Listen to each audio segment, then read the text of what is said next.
Chapter 12, The Shaking. Church membership, no guarantee of salvation. It is a solemn statement that I make to the church that not 1 in 20 whose names are registered upon the church books are prepared to close their earthly history and would be as verily without God and without hope in the world as the common sinner. Christian Service, page 41, 1893.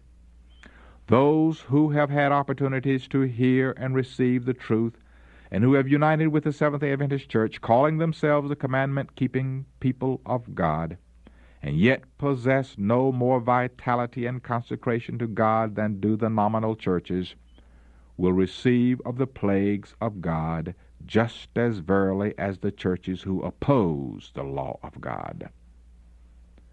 Manuscript Release, Volume 19, page 176, 1898. The chaff separated from the wheat. Divisions will come in the church.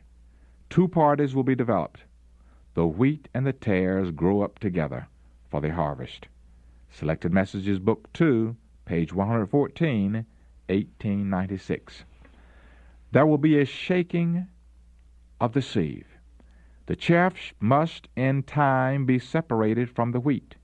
Because iniquity abounds, the love of many waxes cold. It is the very time when the genuine will be the strongest. Letter number 46, 1887. The history of the rebellion of Dathan and Abiram is being repeated, and will be repeated to the close of time. Who will be on the Lord's side? Who will be deceived, and in their turn become deceivers? Letter number 15, 1892. The Lord is soon to come.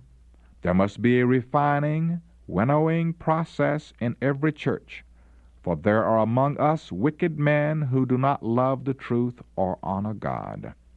Review and Herald, March 19, 1895. We are in this shaking time, the time when everything that can be shaken will be shaken. The Lord will not excuse those who know the truth if they do not, in word and deed, obey His commands. Testimonies to the Church, Volume 6, page 332, 1900. Persecution cleanses the church. Prosperity multiplies a mass of professors. Adversity purges them out of the church. Testimonies to the Church, Volume 4, page 89, 1876. The time is not far distant when the test will come to every soul. The mark of the beast will be urged upon us. Those who have step by step yielded to worldly demands and conformed to worldly customs will not find it hard to yield to the powers that be, rather than subject themselves to derision, insult, threatened imprisonment, and death. The contest is between the commandments of God and the commandments of men. In this time the gold will be separated from the dross in the church. Testimonies to the Church, Volume 5, page 81, 1882. In the absence of the persecution, there have drifted into our ranks men who appear sound and their Christianity unquestionable, but who, if persecution should arise, would go from us. Evangelism, page 360, 1890. When the law of God is made void, the church will be sifted by fiery trials, and a larger proportion than we now anticipate will give heed to seducing spirits and doctrines of devils. Selected Messages, Book 2, page 368, 1891. Superficial believers will renounce the faith. The work which the church has failed to do in a time of peace and prosperity, she will have to do in a terrible crisis under most discouraging, forbidding circumstances. The warnings that worldly conformity has silenced or withheld must be given under the fiercest opposition from enemies of the faith. And at that time, the superficial, conservative class, whose influence has steadily retarded the progress of the work, will renounce the faith. Testimonies to the Church, Volume 5, page 463, 1885. If Satan sees that the Lord is blessing his people and preparing them to discern his delusions, he will work with his master power to bring in fanaticism on the one hand and cold formalism on the other, that he may gather in a harvest of souls. Selected Messages, Book 2, page 19, 1890. Those who have had privileges and opportunities to become intelligent in regard to the truth, and yet who continue to counterwork the work God would have accomplished, will be purged out, for God accepts the service of no man whose interest is divided. Manuscript 64, 1898. As trials thicken around us, both separation and unity will be seen in our ranks. Some who are now ready to take up weapons of warfare will in times of real peril make it manifest that they have not built upon the solid rock. They will yield to temptation. Those who have had great light and precious privileges, but have not improved upon them, will, under one pretext or another, go out from us. Testimonies to the Church, Volume 6, page 400, 1900. The straight testimony produces a shaking. I asked the meaning of the shaking I had seen, and was shown that it would be caused by the straight testimony called forth by the counsel of the true witness to the Laodiceans.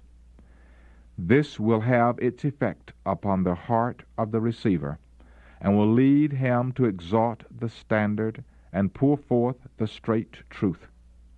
Some will not bear this straight truth. They will rise up against it, and this will cause a shaking among God's people. Testimonies to the Church, Volume 1, page 181, 1857.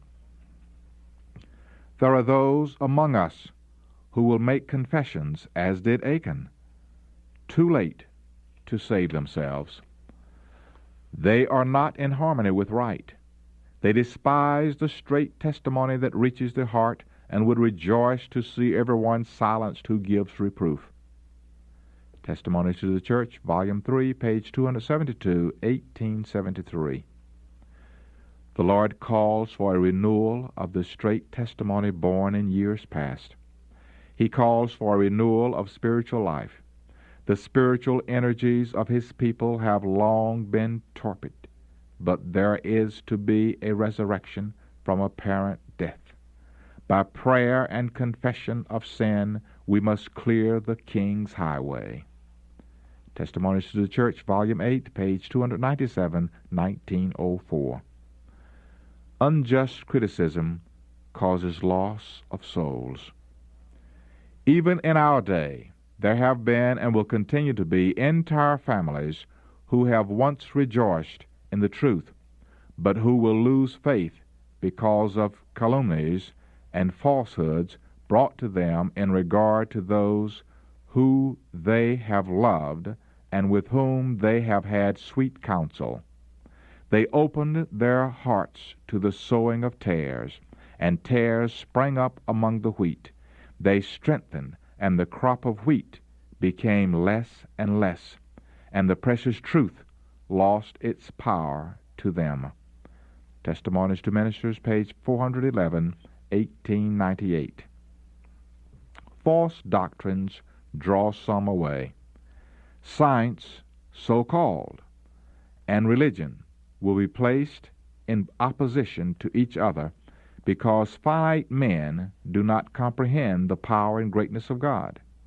These words of Holy Writ were presented to me, quote, "Of your own selves shall men arise, speaking perverse things, to draw away disciples after them," unquote. Acts chapter 20, verse 30. This will surely be seen among the people of God. Evangelism, page 593, 1890. When the shaking comes, by the introduction of false theories, these surface readers, anchored nowhere, are like sifting sand. They slide into any position to suit the tenor of their feelings of bitterness.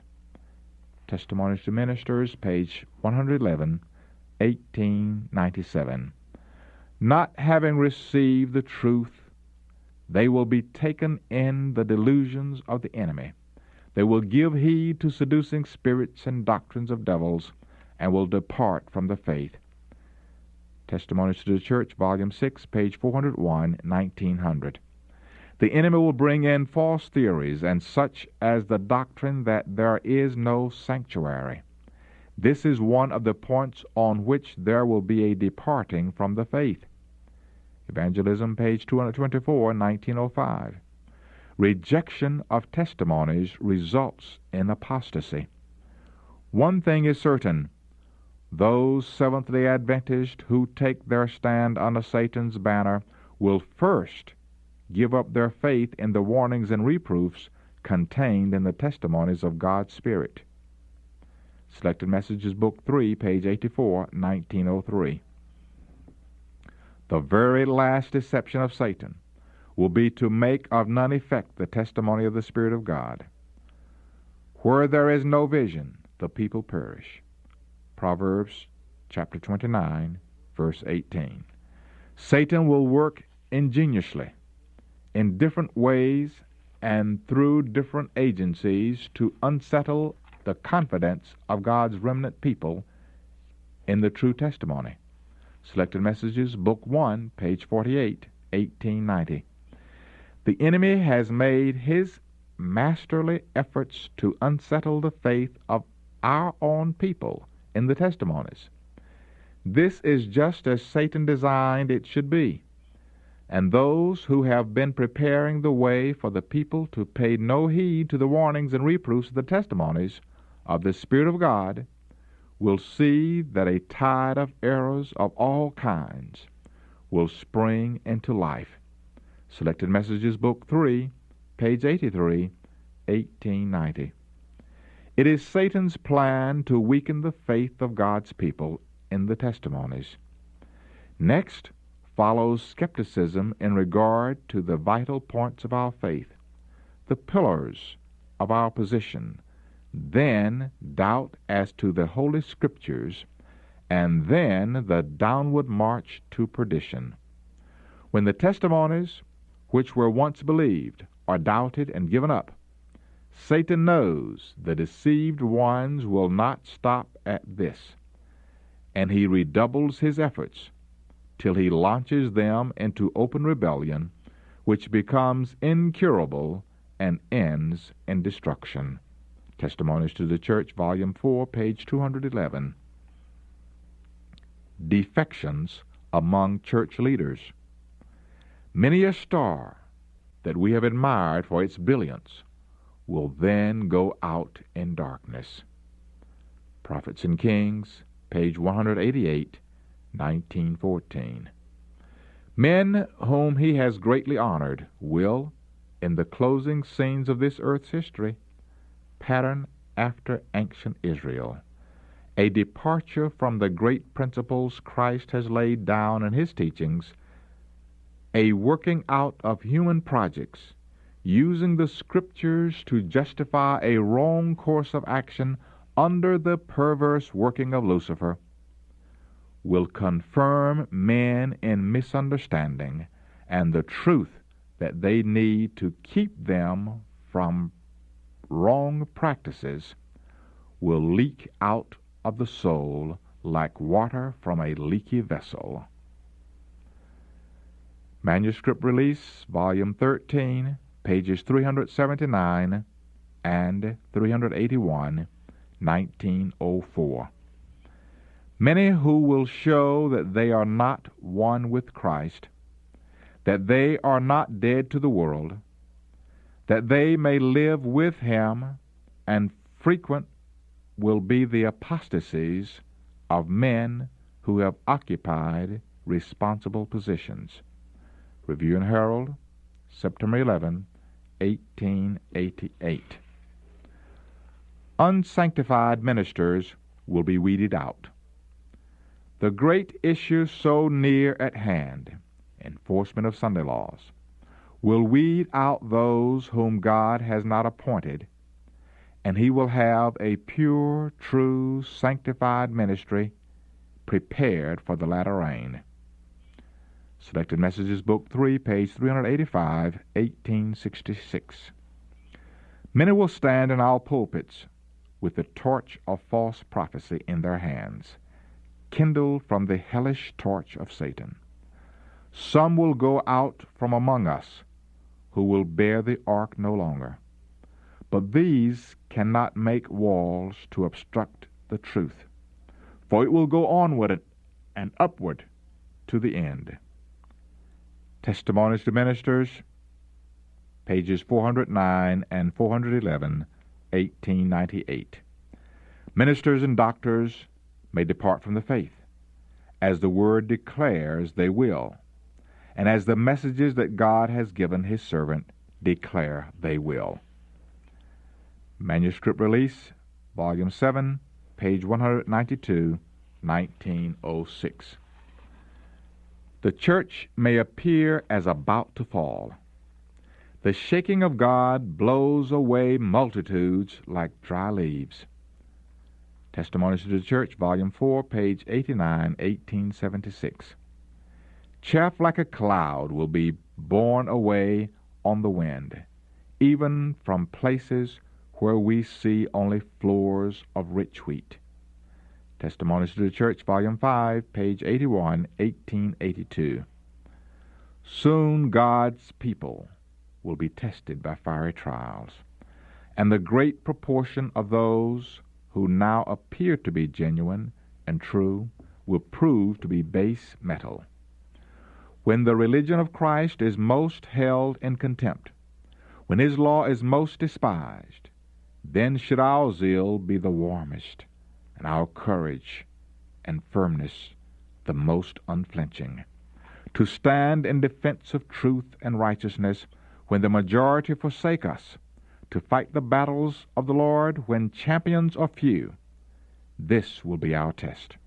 At this time we must gather warmth from the coldness of others, courage from their cowardice, and loyalty from their treason. Testimonies to the Church, Volume 5, page 136, 1882. The church may appear as about to fall, but it does not fall. It remains while the sinners in Zion will be sifted out, the chaff separated from the precious wheat. This is a terrible ordeal, but nevertheless it must take place. Selected Messages, Book 2, page 380, 1886. As the storm approaches a large class who have professed faith in the third angel's message, but have not been sanctified through obedience to the truth, abandon their position and join the ranks of the opposition. Great Controversy, page 608, 1911. God's faithful will be revealed. The Lord has faithful servants who in the shaking, testing time will be disclosed to view. There are precious ones now hidden who have not bowed the knee to Baal. They have not had the light which has been shining in a concentrated blaze upon you. But it may be under a rough and uninviting exterior. The pure brightness of a genuine Christian character will be revealed. In the daytime we look toward heaven, but do not see the stars. They are there, fixed in the firmament, but the eye cannot distinguish them. In the night we behold their genuine luster. Testimonies to the Church, Volume 5, pages 80 and 81, 1882. On every occasion that persecution takes place, the witnesses make decisions, either for Christ or against Him. Those who show sympathy for the men wrongly condemned, who are not bitter against them, show their attachment for Christ. Signs of the Times, February 20, 1901. Let opposition arise. Let bigotry and intolerance again bear sway. Let persecution be kindled, and the half-hearted and hypocritical will waver and yield the faith. But the true Christian will stand firm as a rock, his faith stronger, his hope brighter than in days of prosperity. Great Controversy, page 602, 1911. New converts will take the places of those who leave. Some had been shaken out and left by the way. The careless and indifferent, who did not join with those who prized victory and salvation enough to perseveringly plead and agonize for it, did not obtain it, and they were left behind in darkness, and their places were immediately filled by others taking hold of the truth and coming into the ranks. Early Writings, page 271, 1858. The broken ranks will be filled up by those represented by Christ as coming in at the 11th hour. There are many with whom the Spirit of God is striving. The time of God's destructive judgments is the time of mercy for those who now have no opportunity to learn what is truth. Tenderly will the Lord look upon them. His heart of mercy is touched. His hand is still stretched out to save, while the door is closed to those who would not enter. Large numbers will be admitted who in these last days hear the truth for the first time. Letter number 103, 1903. Standard after standard was left to trail in the dust as company after company from the Lord's army joined the foe, and tribe after tribe from the ranks of the enemy united with the commandment-keeping people of God. Testimonies to the Church, Volume 8, page 41, 1904.